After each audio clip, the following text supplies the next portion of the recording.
I was already 15 minutes late when my ancient Toyota refused to start on the third try. My son Jake was slumped in the passenger seat, munching on a half-eaten Pop-Tart while flipping through his science textbook.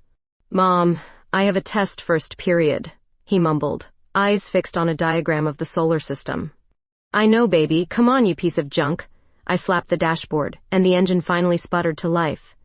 Just another morning in the chaotic life of Natasha Miller, single mom and struggling photographer extraordinaire. The school drop-off line stretched around the block. Perfect. I drummed my fingers against the steering wheel, mentally reviewing the 3 freelance deadlines looming over me. A local restaurant needed promotional shots by noon. A realtor was expecting property photos by tomorrow. And the community newsletter wanted coverage of some charity thing by Friday. "You look tired," Jake said, gathering his backpack. He had my blonde hair but his own unique intensity that made him seem older than 11. "I'm fine, just busy." I forced a smile. "Now scoot. Ace that test." As he jumped out, I noticed a flyer falling from his bag. "Local artists exhibition. Submissions due today," it read. I checked the time. If I skipped breakfast, I might be able to swing by the community center after finishing the restaurant shoot. Across town, Rebecca Martinez was arranging pristine white display boards in the community center's exhibition space. Her brunette hair was pulled into a sleek ponytail, and she moved with the confidence of someone who knew exactly what she was doing. "The lighting is still off on the west wall," she told her assistant. "We need to highlight the emotional impact of whatever goes there." As the owner of Wichita's most respected small gallery, Rebecca had volunteered to curate this community exhibition for 3 years running. It was her way of discovering new talent while giving back. "How many submissions do we have?" she asked, adjusting her blue-rimmed glasses. 27, but none have that raw quality you're looking for." Rebecca sighed. She needed something authentic, something that would make people stop and feel something. The corporate sponsors weren't just donating for tax write-offs, they wanted to associate with meaningful art. "Give me another hour before we make final selections." By 11:30, I was racing through the restaurant shoot, barely taking time to check my exposures. The owner seemed pleased enough, and I promised to have the edited images by evening. With a 45-minute gap before my next appointment, I made an impulsive turn toward the community center. The exhibition space was intimidatingly professional. Even the temporary walls screamed serious art. I clutched my portfolio, a worn leather case containing prints of what I considered my best work. Mostly stolen moments between gigs, Jake sleeping under a fort of blankets, an elderly couple feeding ducks in the park, the haunted look of a woman at the laundromat at 2 a.m. Not the polished landscapes and architectural shots that usually won these things. "Submissions closed 10 minutes ago," a young man said without looking up from his clipboard. "Please, I just need..." "Rules are rules." I was turning to leave when a voice behind me asked, "What's in the portfolio?" I spun around to find myself facing a woman with the most striking blue eyes I'd ever seen. She wore a simple black dress that somehow looked expensive, exuding an authority that made me straighten my posture. "Just some personal work," I mumbled. "Nothing fancy." "I'm Rebecca Martinez, the curator." She held out her hand. "Let me see." With reluctant fingers, I handed over my life's passion, suddenly conscious of my wrinkled shirt and the coffee stain on my jeans. Rebecca flipped through the pages with an unreadable expression, pausing occasionally. "These are..." she began. I braced for the polite rejection. "Exactly what this exhibition needs." My heart skipped. "Seriously?" She nodded, lingering on a photo of Jake's shadow against our apartment wall, his small hand reaching up to make a bird shape in silhouette. "You capture the in-between moments most people miss," she said, looking directly at me. "What's your name?" "Natasha." "Natasha Miller." "Well, Natasha Miller, congratulations, you're in the show." She handed back the portfolio with a smile that transformed her entire face. "Opening night is Friday, don't be late." As I floated back to my car, I realized I'd forgotten to breathe properly during our entire exchange. Something about Rebecca's presence had thrown me off-center, like stepping into a photograph where the horizon line wasn't quite where it should be. Unsettling but intriguing. I had no idea that moment would be the first frame of a much larger story. Back in my apartment that evening, I spread my selected photos across the kitchen table. Jake was supposed to be doing homework but had migrated to sit beside me, munching on macaroni and cheese. "This one's cool," he said, pointing to a silhouette of an elderly man feeding pigeons at dawn. "It looks like he's talking to them." "That's Mr. Kozlowski from the corner store. He was telling them about his wife who passed away." Jake nodded with the solemn understanding that children sometimes possess about adult grief. "Are these going in that art show?" "Apparently. Though I still can't believe it." I picked up my phone as it buzzed with an unfamiliar number. "Is this Natasha Miller?" The voice was smooth, confident. "Rebecca Martinez." "Yes, this is she." I straightened instinctively, as if she could see me through the phone. "I wanted to let you know we've decided to feature your work in the central display." She paused. "That wall I was worried about earlier today? Your photographs tell exactly the story it needs." My heart thundered in my chest. "The central display? But there must be more established artists." "Art isn't about establishment. It's about truth. Your images reveal something raw about this community." After hanging up, I danced Jake around the kitchen. Featured photographer. It wouldn't pay the bills, but it might open doors. More importantly, it felt like validation of all those stolen moments with my camera. Friday evening arrived with a flurry of anxiety. I wore my one decent black dress and convinced my neighbor Mrs. Delgado to watch Jake. The community center had transformed. String lights hung from exposed beams, and there was an actual string quartet in the corner. Rebecca spotted me the moment I walked in. She wore a deep blue dress that matched her eyes, her dark hair falling in loose waves around her shoulders. "Our star has arrived," she said, approaching with 2 champagne flutes. "Nervous?" "Terrified. What if everyone hates them?" "Art isn't about universal approval. It's about making someone feel something." She guided me through the growing crowd toward the central wall where my photographs hung in perfect formation. I stopped breathing for a moment. She had arranged them to tell a story, from dawn to midnight, from youth to old age, from isolation to connection. In the center hung my favorite, a woman's weathered hands cradling a bird with a broken wing. I don't know what to say." "You don't need to say anything. Your work speaks for itself." Throughout the evening, I found myself watching Rebecca as much as my photographs. She moved through the space with graceful authority, connecting artists with collectors, making everyone feel special. Several times our eyes met across the room, and something electric passed between us. "Tell me about this one," she said later, as the crowd thinned. We stood before a photograph I'd taken of raindrops on a window, with the blurred silhouette of someone walking away. I took it the day my ex-husband told me he was leaving. Jake was 3. The words came unbidden, more honest than I'd planned. She studied me, not with pity, but with genuine interest. "You turned pain into something beautiful. Isn't that what art is supposed to do?" "Some of it, yes." Her smile felt like a private gift, but some art is about capturing joy before it evaporates. We moved to a quiet corner where her assistant brought us fresh drinks.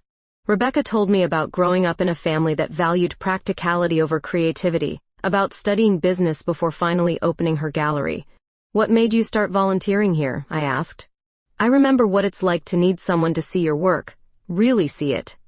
She brushed a strand of hair from my face, the gesture so natural it took a moment to register its intimacy. The exhibition was closing when we realized we were the last 2 people there. We walked to the parking lot together, our breath visible in the autumn air. "I have a proposition," she said, leaning against her car. "The gallery needs a part-time photographer for event documentation and catalog work. The pay isn't amazing, but it's steady. Are you offering me a job?" "I'm offering you an opportunity. There's a difference." Under the yellow glow of the parking lot lights, with the excitement of the evening still humming between us, Rebecca leaned forward. Her lips brushed mine, so lightly I might have imagined it if not for the way my skin burned afterward. "Think about it," she whispered, then slipped into her car. I stood frozen, watching her taillights disappear around the corner, my fingers unconsciously touching my lips where the warmth of hers had been a moment before. The job offer should have been the most important part of our conversation, but all I could think about was that fleeting, electric moment and how desperately I wanted it to happen again. I took the job. Of course I took the job. Between the irregular freelance gigs and mounting bills, Rebecca's offer was a lifeline I couldn't refuse.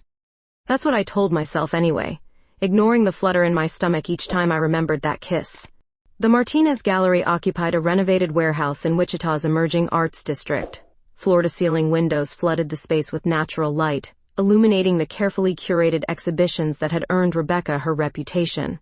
"Your desk is over there," she said on my first day, gesturing to a small but elegant workspace near her office. "I need you to document the DeWitt collection today. They're lending us those sculptures for next month's showcase." I nodded, trying to look professional despite feeling like an imposter in this pristine environment. Rebecca wore tailored black pants and a crisp white blouse that somehow made her look both authoritative and approachable. My thrift store blazer suddenly felt shabby. "Natasha?" Her voice pulled me from my self-consciousness. "I'm glad you're here." Those simple words carried me through the day. The gallery work quickly became the most stable part of my chaotic life. 3 days a week, I'd drop Jake at school and lose myself in the ordered beauty of Rebecca's world. She trusted my eye, seeking my opinion on lighting and placement for new exhibitions. "These need to create conversation," she said one evening as we arranged a series of controversial political paintings. The gallery had closed hours ago, but we were still working, sleeves rolled up, shoes kicked off. "Maybe if we group them by theme rather than artist?" I suggested, moving closer to adjust a frame. Our shoulders brushed, and I felt that now familiar current between us. She tilted her head, considering. "Yes, that creates the narrative tension we need." We worked in companionable silence, the space between us charged with unspoken possibility. Occasionally our hands would touch as we reached for the same tool, lingering a moment longer than necessary. "Tell me more about Jake," she said as we shared takeout on the gallery floor. "He's everything. Smart, stubborn, too serious sometimes." I smiled, thinking of my son. His father left when he was 3. "Some weeks I feel like I'm failing him by doing this alone." "From what you've told me, you're anything but failing." She held my gaze. "You're showing him what strength looks like." I looked away, uncomfortable with her praise. "What about you? Any family?" "Just the gallery, really. My parents wanted me to become a lawyer like my sister. We don't speak much anymore." Something in her voice made me reach for her hand. She intertwined our fingers and we sat there, connected in our separate loneliness. The weekend brought torrential autumn rain and a panicked call from Mrs. Delgado. Jake had spiked a fever of 103. I found him curled on the sofa, face flushed, eyes glassy. "Hey buddy," I whispered, pressing my lips to his forehead. "You're burning up." "Don't feel good," he mumbled. The pediatric urgent care was packed. I balanced Jake against my shoulder, his lanky body somehow transformed back into my baby when illness struck. 2 hours into our wait, my phone died, and panic set in. The restaurant shoot I'd scheduled for tomorrow, I couldn't miss it, but I couldn't leave Jake either. "Natasha?" I turned to find Rebecca standing in the waiting room, concern etched across her face. "How did you—" "You mentioned this place once. When you didn't answer your phone, I got worried." She looked at Jake, then at me. "What can I do?" Before I could answer, the nurse called Jake's name.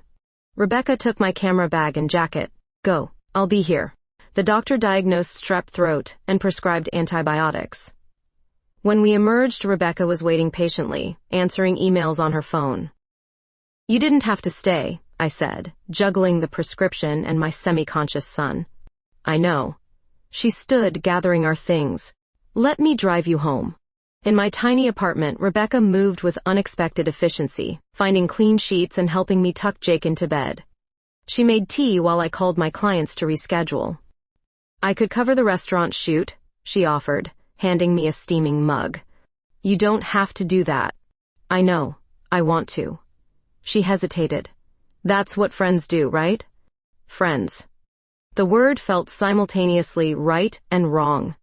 We sat on opposite ends of my worn sofa, the silence between us comfortable until it wasn't. Rebecca's gaze traveled around my apartment, taking in the mismatched furniture, the photography books stacked by the window, Jake's science project on the kitchen table.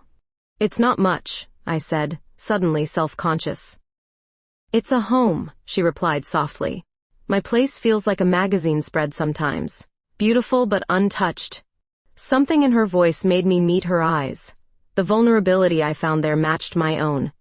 "Thank you," I whispered, "for everything today." "Any time," she said, and I knew she meant it. When she left, the apartment felt emptier than before. I checked on Jake, his fever finally breaking, and found myself thinking about how naturally Rebecca had fit into our crisis, how easily she'd slipped into our messy, imperfect lives. It terrified me how much I wanted her to stay. The whispers started 3 weeks later. I noticed them first from Diane, Rebecca's assistant, the way her conversations with the gallery intern would hush when I entered a room, how her smile never quite reached her eyes when addressing me. "They're just jealous," said Marco, the installation technician, as we hung a series of landscapes for the upcoming exhibition. "Rebecca has never taken such an interest in a new hire before." "It's not like that," I insisted, though my burning cheeks betrayed me. "Sure, honey," he winked. "And I'm not gay." The rumors became harder to ignore after Rebecca began requesting me specifically for off-site meetings with collectors. We'd started carpooling occasionally, especially on days when Jake had after-school activities near the gallery. Simple, practical arrangements that somehow felt weighted with significance. "Going to lunch with the boss again?" Diane asked one Wednesday, her tone deceptively light. "We're meeting the Andersons about commissioning pieces for their new office building," I replied, keeping my voice professionally neutral. "Of course." She smiled thinly. "Business." The truth was more complicated. Yes, Rebecca and I worked well together professionally, but there was also the matter of our knees touching under restaurant tables, lingering glances over wine glasses, and conversations that flowed effortlessly from art to politics to our deepest fears. I hadn't felt this kind of connection with anyone since, well, maybe ever. Friday afternoon, Rebecca appeared at my desk with an unexpected proposal. "I'm scouting autumn landscapes for the seasonal exhibition tomorrow. Want to join me?" "I have Jake this weekend," I reminded her. "Bring him along. The foothills have some perfect light this time of year. We could make a day of it." Her casual tone couldn't mask the hopefulness in her eyes. Jake was thrilled at the prospect of hiking. He'd taken to Rebecca immediately, peppering her with questions about gallery operations when he occasionally visited after school. We set out early Saturday morning, frost still clinging to the grass as Rebecca pulled up in her SUV. She'd brought thermoses of hot chocolate and a basket of pastries that made Jake declare her officially awesome. The foothills outside Wichita were ablaze with autumn colors.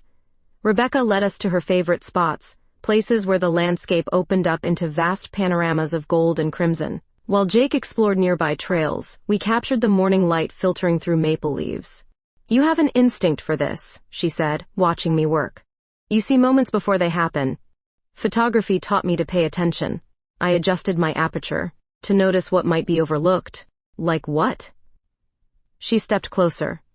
"Like how your eyes catch blue highlights when you're excited about something, or how you brush your hair behind your ear when you're nervous." Her smile was soft. "You've been paying very close attention."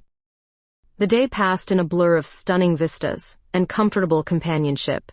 Jake ran ahead, periodically returning to show us interesting rocks or unusual leaves. By sunset, he'd worn himself out, falling asleep in the back seat as we drove home. "Pull over," Rebecca suddenly said as we crested a hill. "Look." The sun was sinking below the horizon, painting the sky in violent purples and oranges. We got out quietly, leaving Jake sleeping in the car with the windows cracked. "It's breathtaking," I whispered, reaching for my camera. "Leave it," Rebecca said gently. "Some moments are just for experiencing." We stood shoulder to shoulder, watching nature's spectacle unfold. When Rebecca's fingers found mine, it felt like the most natural thing in the world. "Natasha," she said softly. "What are we doing?" I turned to face her, my heart hammering against my ribs. "I don't know." The last rays of sunlight caught in her hair as she moved closer. This kiss wasn't fleeting like our first.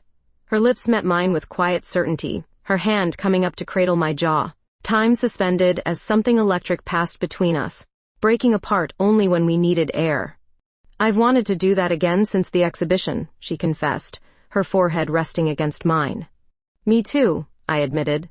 We kissed again under the darkening sky, her arms wrapping around my waist, pulling me closer. For those precious moments, my usual anxieties fell away, replaced by something that felt dangerously like hope. Then reality crashed back as headlights swept across us. A car slowed, someone whistled, and panic flooded my system. I pulled away abruptly. "I can't do this," I said, wrapping my arms around myself. "Natasha, I'm a single mom. I can barely keep my life together as it is. I can't afford complications." "Is that what I am?" A complication? Her voice was hurt but gentle. You're my boss. People are already talking. I looked toward the car where Jake slept peacefully, unaware. My life isn't just mine to risk. No one's asking you to risk anything, she said quietly. But don't use Jake as an excuse when you're just scared. She was right, and it made me defensive. You don't understand what it's like to always be one crisis away from disaster. Then help me understand. Don't shut me out. But I was already walking back to the car, my mind racing with all the ways this could complicate my carefully balanced life.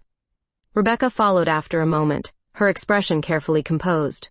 We drove back in silence, the memory of her lips still burning on mine, the gulf between our worlds suddenly seeming impossibly wide. Monday morning arrived with a sinking feeling in my stomach. Rebecca and I had barely spoken since our sunset moment 3 days ago. Work emails remained cordial but distant. I'd thrown myself into a freelance project all weekend, ignoring the memory of her lips on mine, the hurt in her eyes as I pulled away. You look sad, Jake observed as I dropped him at school. My perceptive kid never missed a beat. Just tired, buddy. I forced a smile. Have a great day. The real trouble started when I arrived at Harrington Studios, my main freelance client. Walter Harrington, the owner, was waiting with an unusual formality. Natasha. My office, please. I followed him, mentally reviewing my recent work for errors. Walter closed the door, his expression unreadable. Is everything all right with the Robertson wedding proofs? The work is fine. He cleared his throat. It's about other matters. My stomach dropped as he slid his tablet across the desk. On it was a social media post, a dimly lit but recognizable photo of Rebecca and me kissing by the hillside at sunset. The caption read, Local gallery owners' special hiring practices exposed. This was sent to me by 3 different clients this morning, Walter said. And you know we serve primarily conservative families. Walter, my personal life has nothing to do with... I've known you for years, Natasha. I don't care who you associate with, but my client base does. He wouldn't meet my eyes. I need to put our contract on hold, just until this blows over. I left the studio in a daze. Walter's contract represented nearly half my income. Without it, making rent would be impossible. I tried calling Rebecca's cell, but it went straight to voicemail. At the gallery, everything felt off. Conversations stopped when I entered rooms. Even Marco seemed unusually subdued. Rebecca's in a meeting with the investors, he whispered. They've been in there for 2 hours. When she finally emerged, her face was tight with controlled anger. She spotted me and motioned toward her office. I assume you've seen it, she said once the door closed behind us. Walter Harrington just suspended my contract. She exhaled sharply. I'm sorry. Who would take that photo? We were alone. Apparently not. She ran a hand through her hair. Someone with a telephoto lens and nothing better to do. What did the investors say? Rebecca's laugh was bitter. They're concerned about the gallery's image, worried about inappropriate workplace relationships, as if my personal life is their business. I'm so sorry. This is exactly what I was afraid of. Her eyes softened. This isn't your fault. I should have been more careful. I have Jake to think about. Stop. Her voice was firm. Don't apologize for something that happened between consenting adults. A knock interrupted us. Diane poked her head in. To Rebecca, the Carrington Foundation is on line 1. They want to discuss their annual donation. When we were alone again, Rebecca looked defeated. They're threatening to pull funding. Because of me. Because they're bigots hiding behind corporate policies. She reached for my hand across the desk. I won't let them dictate my personal life. For a moment, warmth flooded through me at her defiance. Then my phone buzzed with a text from Jake's school. My blood ran cold as I read it. I have to go. Jake's in the principal's office. Someone showed him the photo. I broke every speed limit getting to the school. Jake sat outside the principal's office, shoulders hunched. When he saw me, his expression was unreadable. Mom. Baby, I'm so sorry. Zach Pearson showed everyone the picture of you and Ms. Martinez. He said really gross stuff. The principal emerged, professional but judgmental. Mrs. Miller, perhaps we could speak privately. The conversation that followed was excruciating. Words like appropriate disclosure and school community standards barely registered through my panic. All I could focus on was Jake, my beautiful boy, exposed to ridicule because of me. When we got to the car, silence stretched between us. "Are you mad?" I finally asked. "And you?" "No." He stared out the window. "I punched Zach Pearson in the nose. That's why I got sent to the office." "You... what?" "He said you were going to hell, so I hit him." He shrugged. "Totally worth the detention." I pulled over, tears welling up. "Jake, violence isn't..." "I already got the lecture." He looked at me directly. "Is Ms. Rebecca your girlfriend?" The question hung between us. "Would that bother you?" "She makes you smile. You haven't done that much since Dad left." I wrapped him in a hug, marveling at his resilience. "When did you get so wise?" "Around the time I had to start making my own lunch," he deadpanned. That evening, my doorbell rang. Rebecca stood there, holding a bottle of wine and looking uncertain. "Can we talk?" I let her in, aware of Jake watching curiously from the sofa. "Hi, Ms. Martinez," he called. "Hi, Jake." She waved awkwardly. "Mom likes you," he announced matter-of-factly. "She gets all weird and smiley when you text." "Jake," I exclaimed, mortified. "Just saying." He returned to his video game, apparently satisfied with his contribution. Rebecca's laugh broke the tension. Out of the mouths of babes. We moved to the kitchen, her presence filling the small space. "The foundation didn't pull their funding," she said quietly. "And I told the investors they're welcome to find another gallery director if they have a problem with who I choose to care about." My heart raced at the implication. "Rebecca, I know you're scared, but I'm not willing to pretend you don't matter to me." In my tiny kitchen, with my son's video game sounds in the background and our careers potentially in shambles, Rebecca reached for my hand. And this time, I didn't pull away. The photo spread faster than wildfire. By morning, it had reached every corner of our small art community. My phone buzzed constantly, with texts from former colleagues, acquaintances pretending concern, and freelance clients diplomatically postponing projects. "You don't have to go in today," Rebecca said over coffee at my kitchen table. She'd stayed late the previous night, our conversation stretching until Jake had fallen asleep on the couch. Nothing physical had happened. We both recognized the need to tread carefully, but waking up to find her making breakfast felt surprisingly right. "Running away would only make it worse," I replied, watching her move comfortably around my kitchen. "Besides, I need the paycheck now more than ever." She winced. "I'm still working on Harrington. His wife is a gallery patron." "Don't. I can fight my own battles." I kissed Jake's forehead as he shuffled sleepily to the table. "Ready for school, buddy?" He nodded, eyeing Rebecca with casual acceptance. "Are you driving us?" The simple question hung in the air, loaded with implications about routines and roles. Rebecca glanced at me, letting me take the lead. "If that's okay with everyone," she said carefully. Jake shrugged. "And your car's nicer than Mom's." And just like that, something shifted. A new configuration forming around the three of us as we moved through the morning routine together. The gallery was unusually busy when we arrived. Marco met us at the door, his expression grave. "Channel 8 is outside. Someone tipped them off." Rebecca's face hardened. "About?" "The scandal at Martina's gallery." His air quotes dripped with disdain. I told them no comment. "Good." She squared her shoulders. "Natasha, you can use the back entrance if..." "I'm walking in the front door," I said firmly. "With you." The reporters called out questions as we approached. Rebecca took my elbow, guiding me past them with practiced grace. "No comment," she repeated, her voice controlled.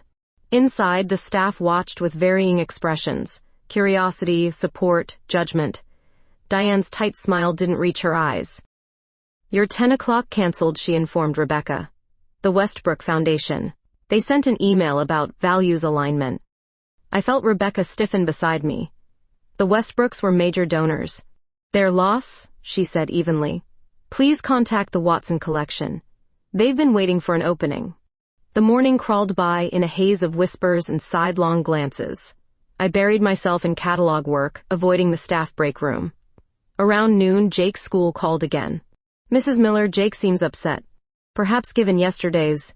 Incident, you might want to check on him. I found Jake in the counselor's office, his expression closed. What happened? I asked, sitting beside him. Nothing. The counselor interjected softly. Several classmates made comments about the photo circulating online. Jake's jaw tightened. They said awful stuff about you, Mom. And Ms. Rebecca. My heart cracked. I'm so sorry, baby. Don't be sorry. His eyes met mine fiercely. Just don't lie to me like Dad did. The raw honesty stunned me. I promise. Back at the gallery, I found Rebecca in intense conversation with a stylish older woman I recognized as Eleanor Watson, head of the Watson Art Collection. Natasha, perfect timing, Rebecca beckoned me over. Eleanor wants to discuss featuring your documentary series in their permanent collection. Eleanor extended her hand. Rebecca showed me your portfolio months ago. Extraordinary work. I shot Rebecca a questioning look. She hadn't mentioned this. But, Eleanor continued, recent events have actually increased my interest. Art should provoke conversation, challenge perspectives. After she left, I confronted Rebecca in her office. You showed her my work months ago? Before you even hired me? She had the grace to look sheepish. I recognized your talent at the community exhibition.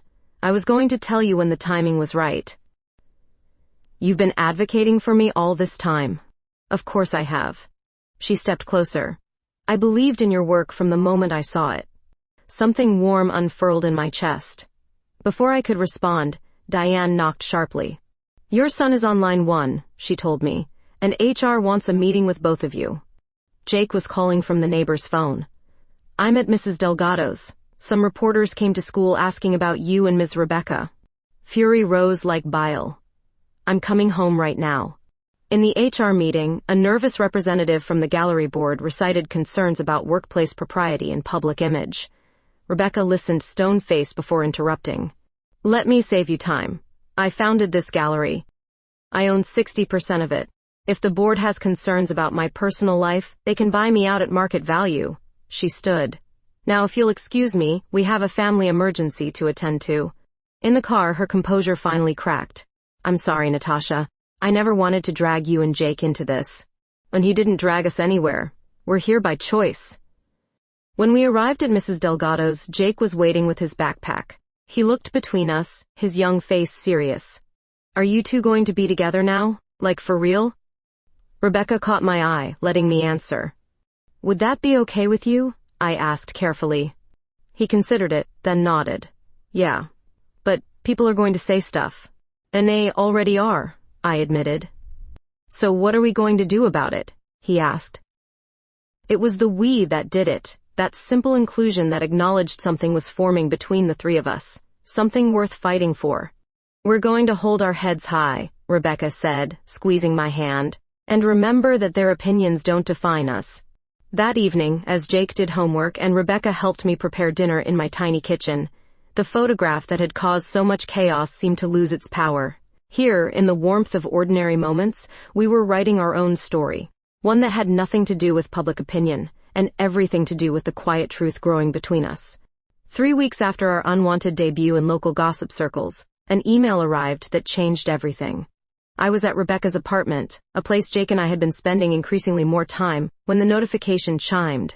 Natasha Miller? I answered my phone cautiously, not recognizing the New York area code. This is Julian Winters from Aperture Gallery in Manhattan. I saw your documentary series Hidden Moments online after the Wichita Arts Journal feature. My breath caught. Aperture was one of the most prestigious contemporary photography galleries on the East Coast. We're curating an exhibition on visual intimacy in American communities. Your work would be perfect. After hanging up, I stood frozen until Rebecca emerged from her home office. You look like you've seen a ghost, she said. Aperture Gallery wants my work. In New York. Her face lit up with genuine joy. That's fantastic. She pulled me into an embrace. I told you your work deserved national recognition. There's more, I said, still processing. They want me to attend the opening, to speak about the series. Rebecca's smile faltered slightly before she caught herself. When? Next month. I'd be gone for a week. She tucked a strand of hair behind my ear. Then we better get you ready to dazzle New York.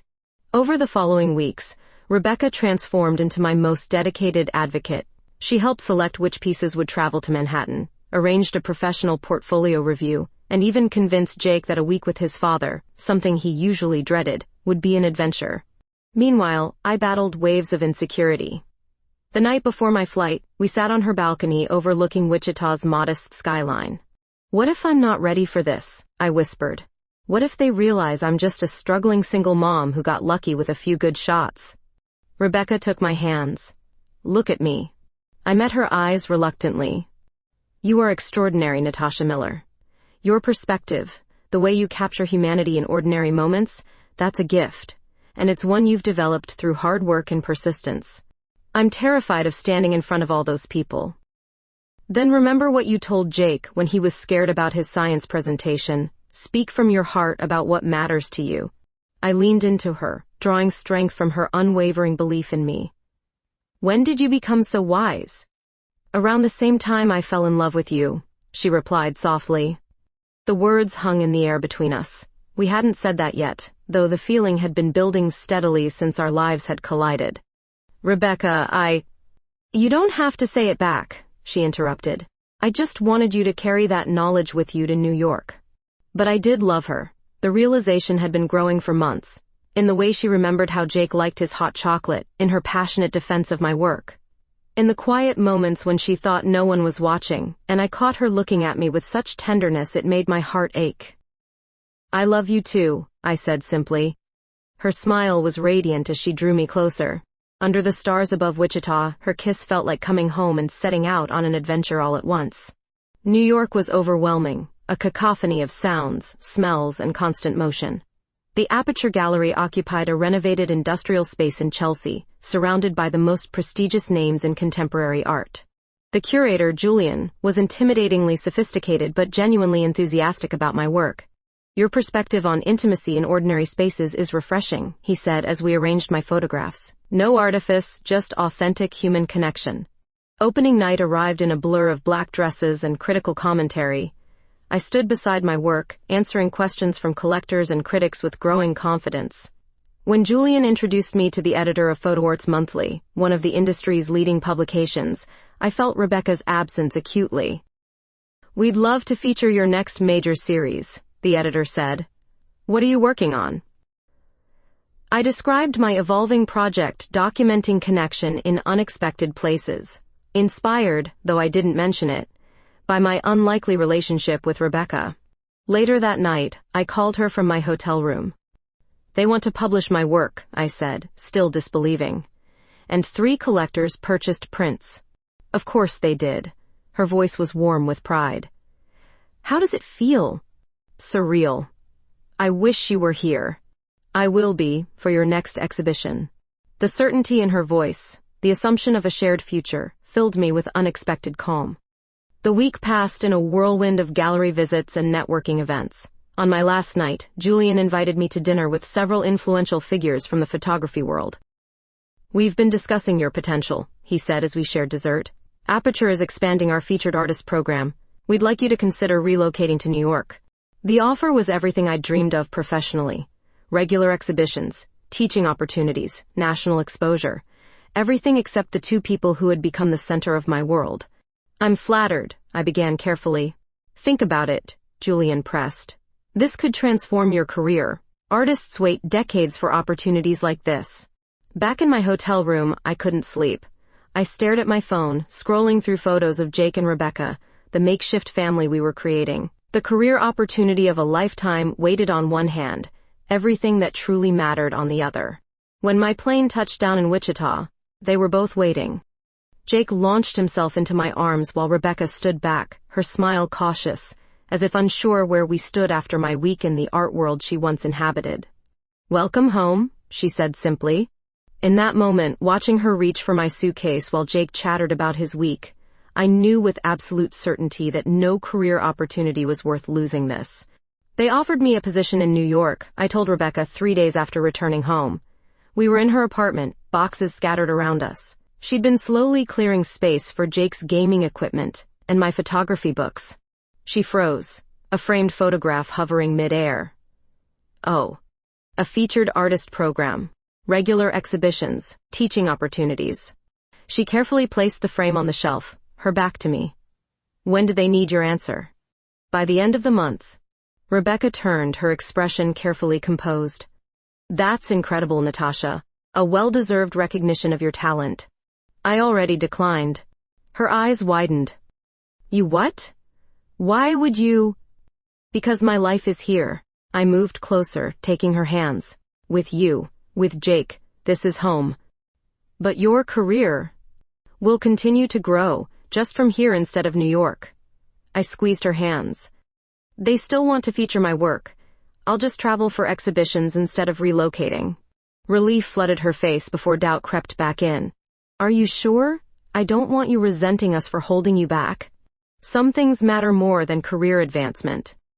The next morning, an unexpected email arrived from Harrington Studios. Walter wanted to meet.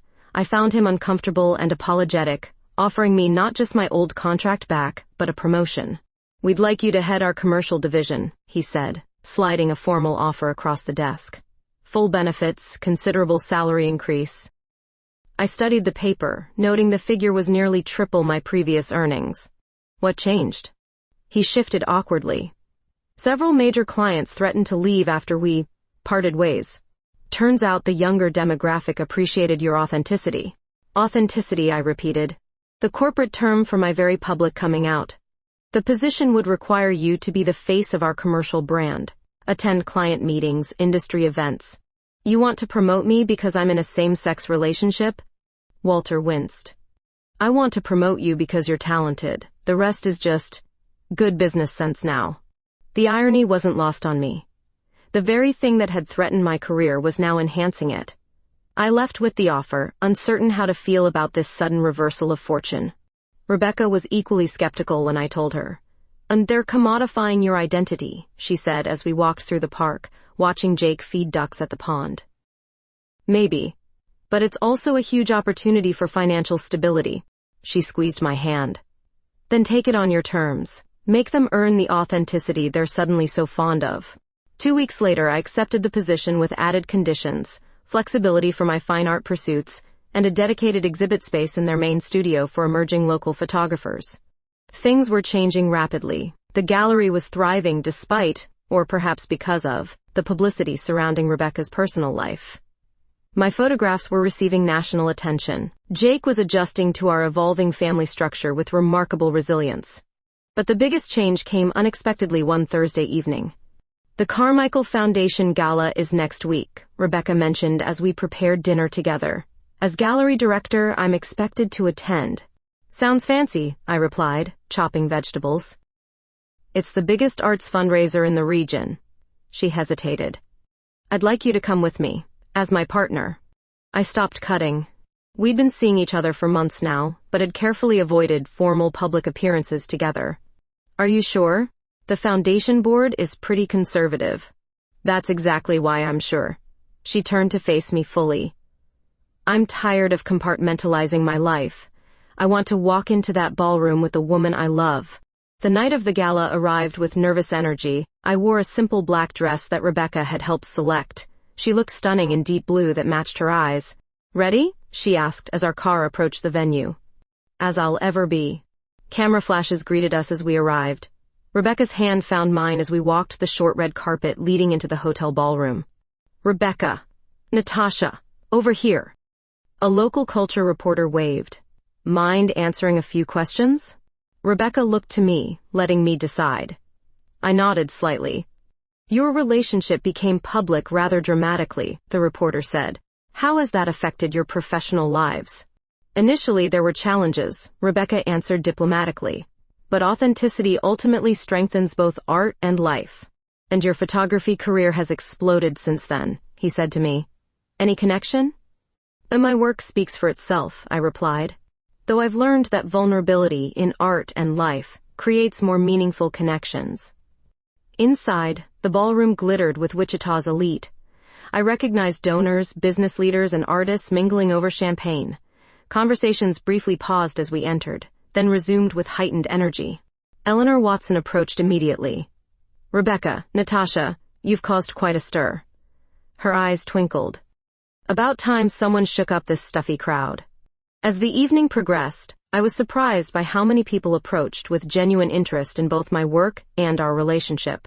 The same arts community that had gossiped about us was now largely accepting. Near midnight, Rebecca pulled me onto the dance floor as the band played something slow and jazz-infused. "See? Not so terrible," she murmured against my ear. "They're all staring," I whispered back. "Let them." She pulled back enough to meet my eyes. "I'm proud to be with you." As we swayed together under crystal chandeliers, surrounded by curious eyes and whispered conversations, I realized something profound had shifted. The fear that had gripped me when that photo first circulated had transformed into something like pride.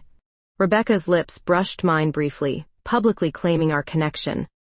In that moment, I understood that by simply living our truth, we were quietly changing our small corner of the world. 1 year changes everything. That's what I was thinking as I stood in the renovated warehouse space that now housed my first solo exhibition in Wichita. "Unexpected Light, Portraits of Modern Connection," read the banner spanning the entrance. "Stop fidgeting," Rebecca whispered, straightening my collar. "And they're here to celebrate you." The gallery buzzed with local arts patrons, national critics, and even a documentary crew from a streaming service doing a series on emerging photographers. My photographs, larger and more confidently executed than ever before, adorned the walls, intimate moments of human connection captured across America during my travels over the past year. "Mom," Jake called, waving from across the room where he was earnestly explaining one of my photographs to an elderly couple. At 12, he'd appointed himself my unofficial curator, proudly guiding guests through the exhibition.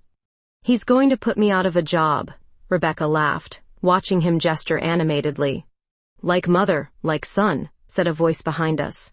Julian from Aperture Gallery approached with a glass of champagne. "Congratulations, Natasha. You've created something exceptional here. Thanks for coming all this way." "Are you kidding? You're the talk of the photography world. Authenticity is rare." He nodded toward a photograph of 2 elderly women holding hands on a park bench. "Your perspective is uniquely compassionate." After he moved on, Rebecca squeezed my hand. "Told you?" I smiled, remembering how terrified I'd been just a year ago. Of exposure, of judgment, of allowing myself this happiness. Now my work appeared in national publications, and the Harrington Studios commercial division I headed had doubled its client base. "There's someone else here to see you," Rebecca said, guiding me toward the back of the gallery. A small group of women stood examining a series of photographs I'd taken at a women's shelter in Oklahoma. They turned as we approached, and I recognized them immediately. The residents I'd photographed, now dressed up for the opening. "We wanted to thank you," said Maria, the shelter's director. "Your photographs helped secure our funding for the next 3 years." "The exhibition also inspired this," Rebecca added, handing me a glossy brochure. "The Rebecca Martinez Foundation for Single-Parent Artists." I stared at the pamphlet, speechless. The foundation would provide grants, childcare, and studio space for single parents pursuing artistic careers. "You used your gallery profits for this?" She shrugged, suddenly shy. It seemed right. "Your story showed me how many talented people are just one support system away from realizing their potential." Later that night, after the guests had gone and we'd collected Jake from his friend's house, we returned to our home, a craftsman bungalow we'd purchased together 6 months earlier. Jake immediately headed to his room, exhausted from playing exhibition host. "I have something for you," Rebecca said, retrieving a wrapped package from her office. "A celebration gift." Inside was a framed photograph, not one of mine, but the first image that had ever connected us. The woman's weathered hands cradling the injured bird that had been the centerpiece of my community exhibition submission. "I kept the original," she admitted. "It's been in my office all this time." "You knew even then?" I asked, tracing the frame. "I knew there was something special about your perspective. The rest," she smiled, "the rest I hoped for." We settled on the porch swing, watching fireflies illuminate our small garden. Rebecca's head rested on my shoulder, her presence as familiar now as my own heartbeat. "Sometimes I wonder what would have happened if you hadn't picked my portfolio that day," I mused. "I'd have found you eventually," she replied with certainty. "Some connections are inevitable." From inside came the sound of Jake rummaging in the refrigerator, followed by his footsteps upstairs. Our son, because that's what he'd become to Rebecca too, in all the ways that mattered. I got a call from National Geographic today, I said quietly. They want me to document changing family structures across rural America. She sat up, eyes bright with excitement. Natasha, that's incredible. It would mean traveling. 3 or 4 months, on and off. Then we'll make it work. Jake and I can join you during school breaks. Her lack of hesitation, her immediate inclusion of herself in the solution. This was the gift I never expected when I walked into her gallery that day with my worn portfolio. Inside our home, I'd hung that first exhibition photo of the sunset, the moment where everything changed for us. Next to it now was a photograph Rebecca had taken of Jake and me laughing on the porch, unaware of the camera. And beside that, the newest addition, all 3 of us at Jake's science fair, arms around each other, unmistakably a family. As I leaned in to kiss Rebecca under the gathering dusk, I thought about light, how photographers chase it, depend on it, worship it, how sometimes it appears in the most unexpected places, illuminating what was always there but not yet seen. And how sometimes, if you're very lucky, that light finds you when you need it most, revealing the path to a life you never dared imagine for yourself.